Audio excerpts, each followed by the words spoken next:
Take me back to the moment where Patrick was diagnosed with cancer and tell me about your reaction to that and whether or not you saw any of this coming.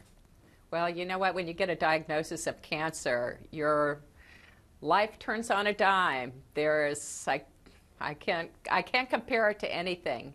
Of course, getting a diagnosis of pancreatic cancer is particularly bad because the treatment options are so few and the statistics are so dismal. So much so that at the end of the day, when he had first found out and all the doctors and nurses had left the room, he turned to me and said, "I'm a dead man." But of course, you know, he wasn't the kind of man that was about to take anything lying down. So we set about to fight this disease with whatever we had, whatever tools we had, which was, unfortunately, were really pitifully few.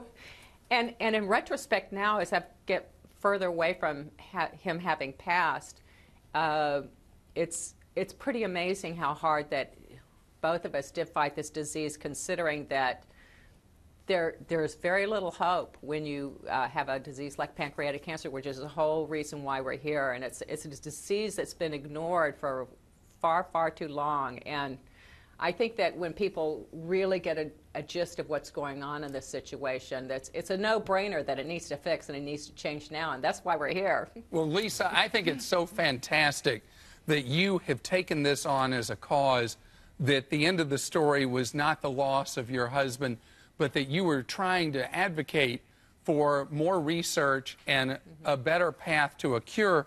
And so, Julie, I have a question for you. This is one of the most fatal of all cancers. Yes. How are you doing right now? Are there very promising things going on with genetic coding or research that might lead to a much higher survival rate? So I think what's really exciting right now is that we are increasing the private dollars that are being raised for pancreatic cancer research. Science follows money, so because there are more dollars available, there are more scientists that are focused in the field.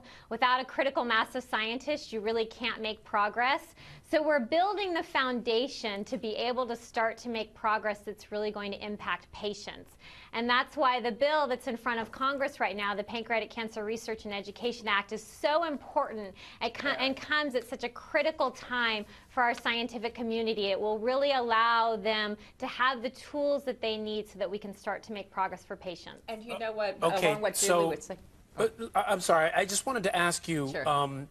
you know, one of the things I was reading about pancreatic cancer that surprised me was the symptoms are not as clear as one would think. I think that people expect to see something coming, but they're often very vague. Can you tell us what kinds of symptoms, Lisa, that would typically exist with someone with pancreatic cancer? Sure, and it's one of the problems with the disease because generally by the time people know that it exists, it's in a far advanced stage. But like Patrick came to me one day, and I know he had been having severe indigestion, and it's not just, you know, just momentary. It's one that won't go away. There's lower back pain. It was a Sunday when he came to me, and he said, "Do my eyes look yellow?" So there's jaundice, and also unexplained weight loss, and he had all of those. And but they, you know, when you get enough of those, they start waving a little bit of flag, particularly the jaundice. But that's why it's very hard to diagnose or get into the doctor, because it takes a while for these things to develop.